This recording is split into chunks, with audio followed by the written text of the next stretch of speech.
Hello, this is Zahil Alum. Welcome you all on Frankly Speaking. My guest today is British Labour MP Rushna Ali. She is leading a trade delegation here as the trade envoy of British Prime Minister. We welcome Rushna Ali MP on Frankly Speaking. Assalamu alaikum. Walaikum salam. কেমন আছেন? জি ভালো আছি। বাংলা বলতে পারেন আপনি?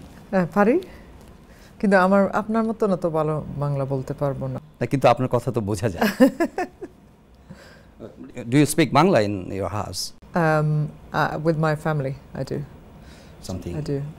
But I speak Sylheti, because I'm from Sylhet originally, and I can speak Bangla, but probably not as well. Okay, but it's pretty good extent. But let me begin with the mission you're leading in this leg. After re-electing in the snap poll, you visited last December, and as a trade envoy, and this time you're also leading a high-powered trade delegation in Bangladesh. So, and you have been consistently talking about that Bangladesh is key for the British businesses and investors.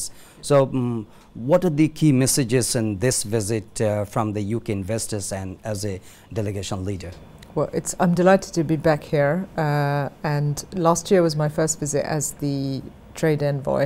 And when I came here last year, the Prime Minister and the Foreign Minister and other ministers expressed an interest in having a delegation. And so I wanted to identify those with expertise in, particularly around infrastructure. And that's what led us to bring a delegation of people with expertise, especially in the railway sector, but also, you know, there were companies like Rendell, who've been engaged in for over 100 years, and they've been involved with projects like the very number of bridges in this country, and also other companies that you'll all be familiar with, your viewers will be familiar with, like Rolls-Royce. Yes. And BAM Nuttall, consultancy companies, a number of them with expertise in engineering, bridges, airports, railways, many in the railway sector. Energy, infrastructure. Yes, infrastructure, retail banking, signalling, yes. Insurance. Not on this delegation. In this delegation, the focus is around railways, but also bridges and so on. So what's been good about this delegation is that when we put out an interest, who was interested in coming, we had a number of companies that were particularly keen to come, and I know that they've had a really interesting and productive few days. We went to visit the Dhaka Metro site, which is a very exciting project that will get you a metro line which will have a massive positive effect. But with regards to the metro projects, the contract has already been concluded. Yes, but it's we wanted to see the project because there are many other lines that are in the horizon that British businesses could bid for. So it's not just one line. There are a number of other projects in the horizon, but it was good for them to see, British businesses, to see what you're doing here. And what other companies from other countries are doing here, and to see the opportunities for infrastructure projects here in this country. And of course, we're not new here. British companies have been engaged here for a very long time. Rolls-Royce and 100 of British companies also operating in many areas. And in other fields as well. So we are, you know, I hope that my role will be about renewing that connection and bringing more interest from UK businesses as well as investment. Obviously there's a lot of trading going on between the two countries, but I want to see more investment and more skills transfer and technology transfer between the UK and Bangladesh. So degree of response you did receive from the government side or the policymakers, how was that? Yeah, extremely positive, and they were very pleased to see a delegation such as the one that we were able to bring, and I know that the companies found it extremely useful to have the opportunity to meet key figures in government, key officials as well as ministers in government departments, in order to understand better what the priorities are, for the country and where those priorities can align. After your appointment as a trade envoy, you said, I remember, that you were talking that Bangladesh is one of the most important country of importance for you, and a couple of minutes before you were talking to the press journalists and said strategically important for UK. So why is that strategic? Why is this strategic important? I've always said that. I've always felt that and thought that. And I know Bangladesh has had many challenges because it's a country with massive issues around climate change. It's one of the most climate vulnerable countries in the world, and that's something that I've campaigned on for Bangladesh to get more assistance, to do adaptation and mitigation, more overseas assistance as well. And our government, when in the recent parliaments, but also when my party, the Labour Party, was in power, invested a great deal in providing development assistance to see that the population benefit and education levels increase, as well as the vulnerabilities that this country faces is recognised, and that international assistance helps to address them, particularly around climate change. But Bangladesh also is, it's a strategically well-placed country that's in between, that's the gateway to Southeast Asia.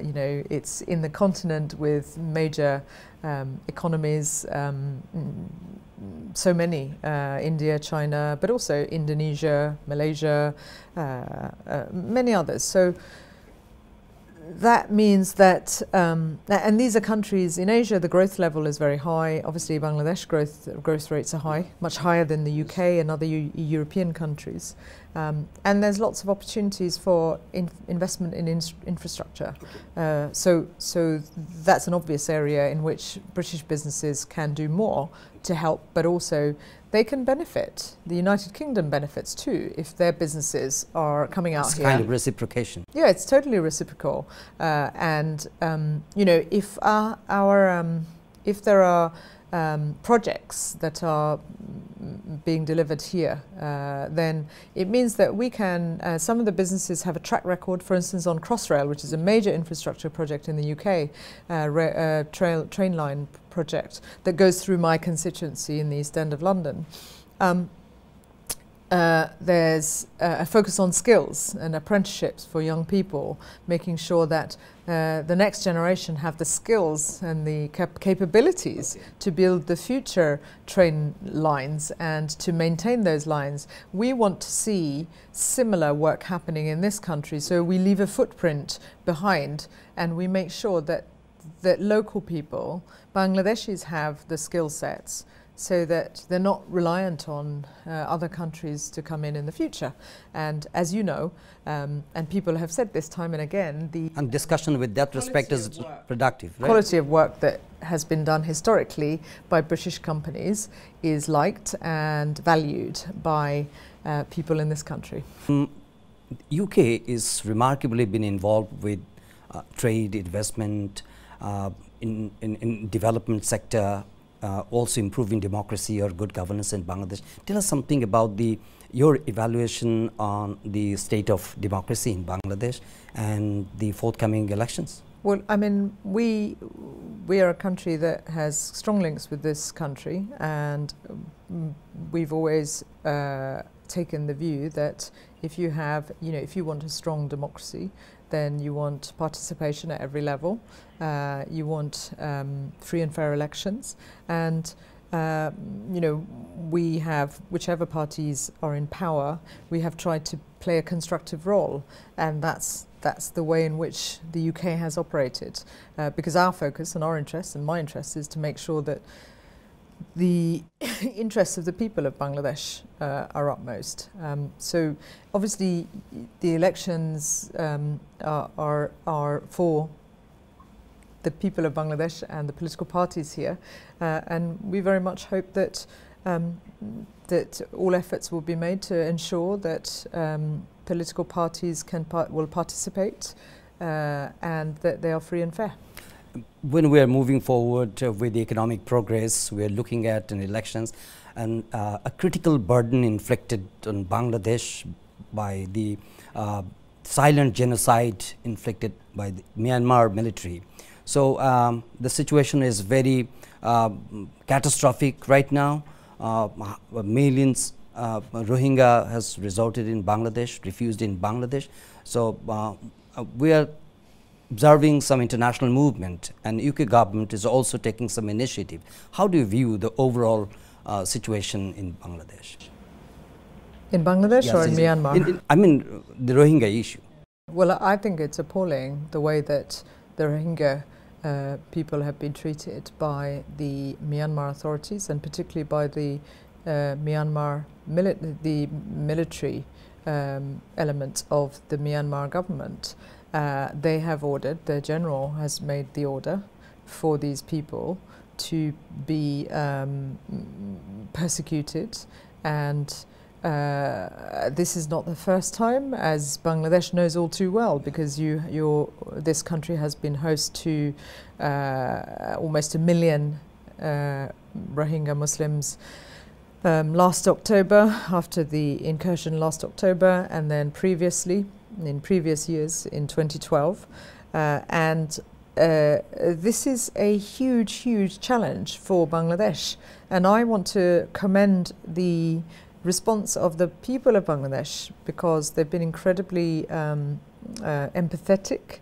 Other countries struggle with smaller numbers.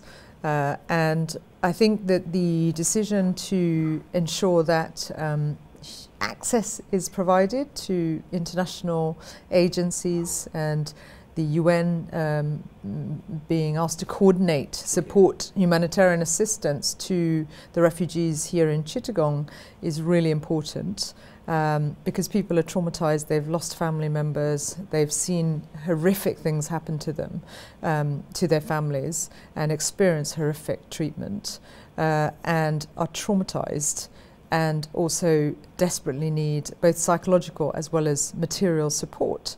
Our government, the UK government, has made available an additional 25 million on top of 5 million that was already made available for humanitarian assistance.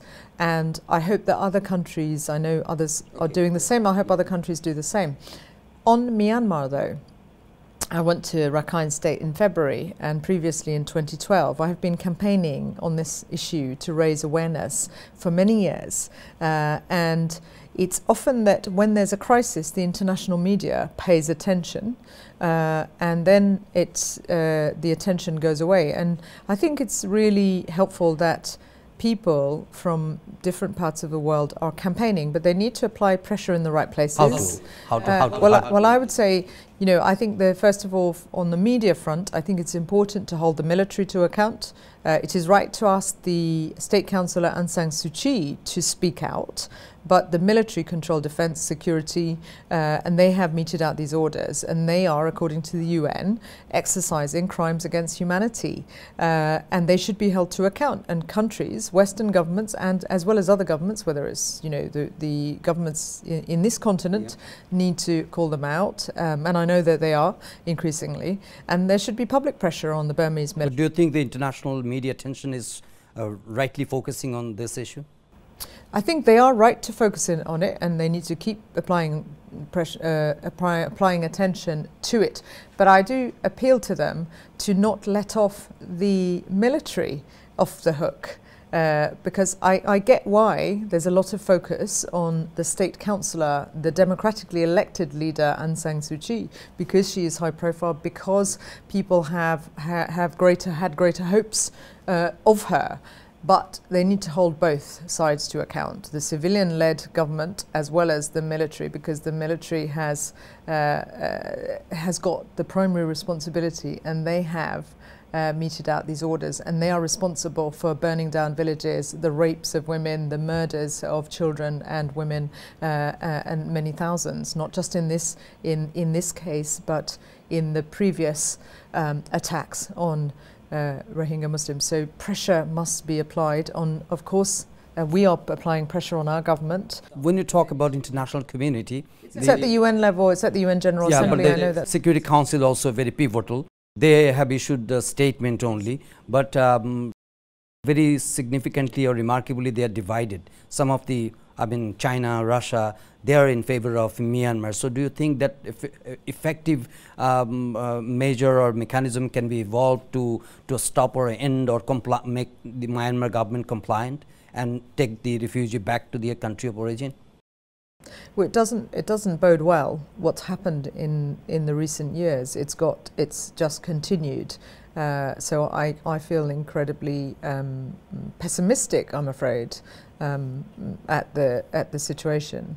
What we do have and need to do is make sure that those that are suffering, whether in camps in this country or in Rakhine State, where I've been on 2 occasions, that they have the support and the humanitarian access and the backup from the international community to protect them.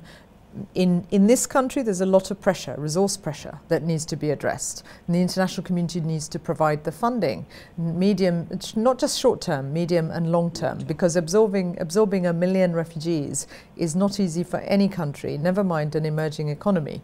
And on the other side of the border, the Rakhine refugees do not, it's like apartheid. So they don't have access to, the NGOs have very limited access, as you know, and that's appalling. And the media don't have access.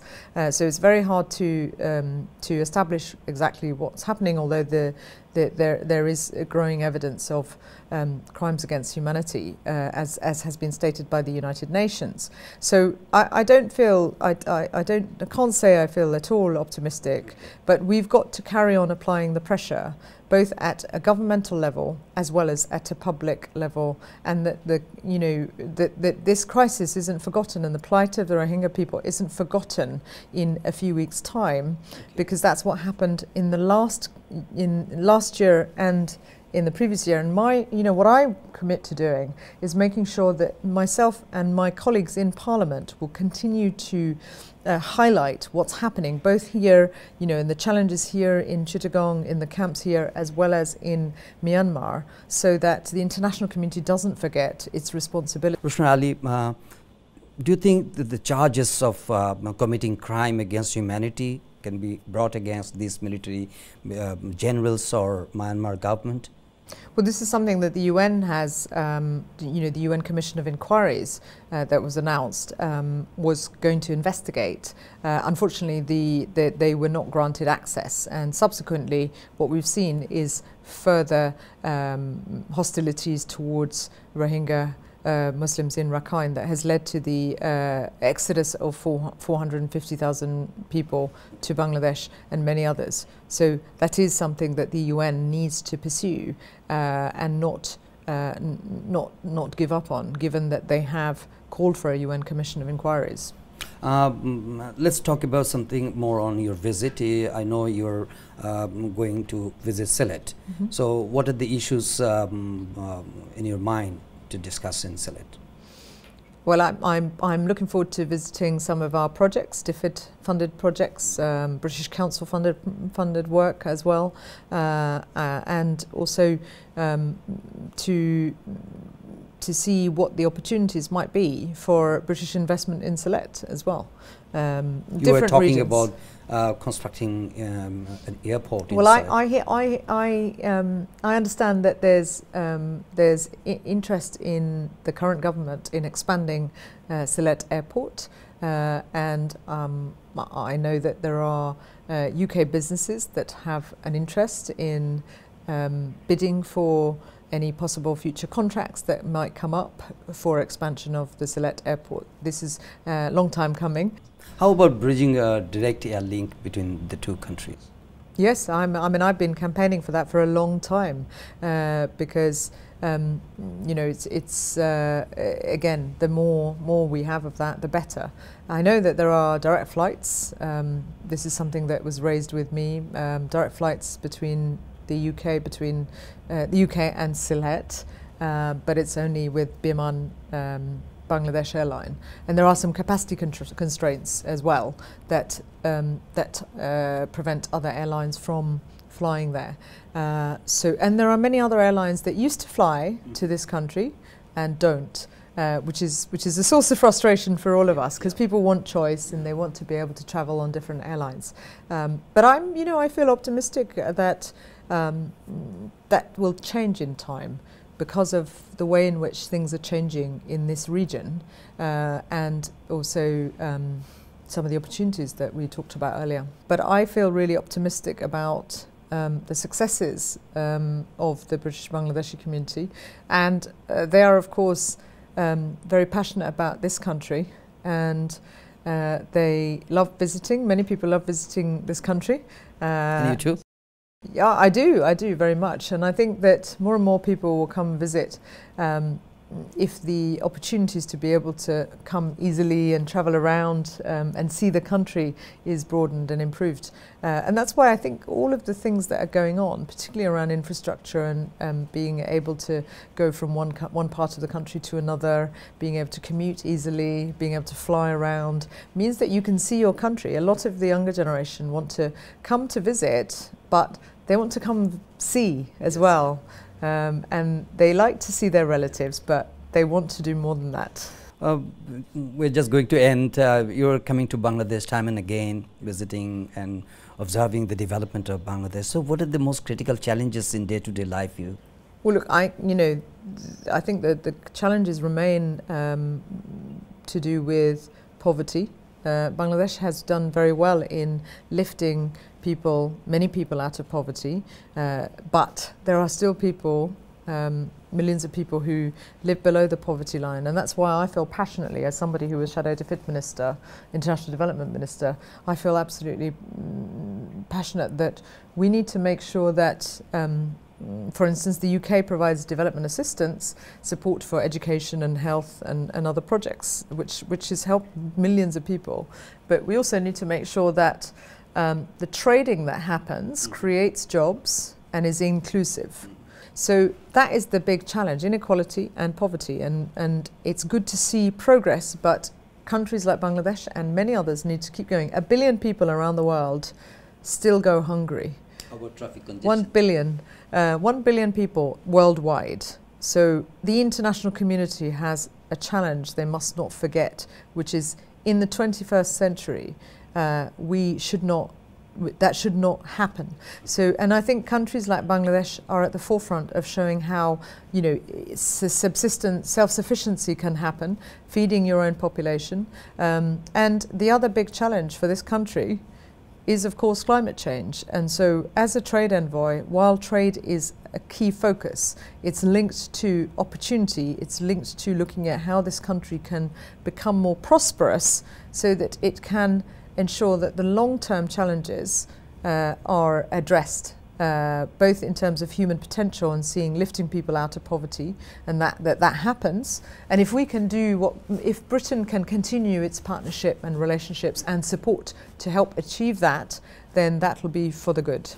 There are challenges that prevent investment and trade.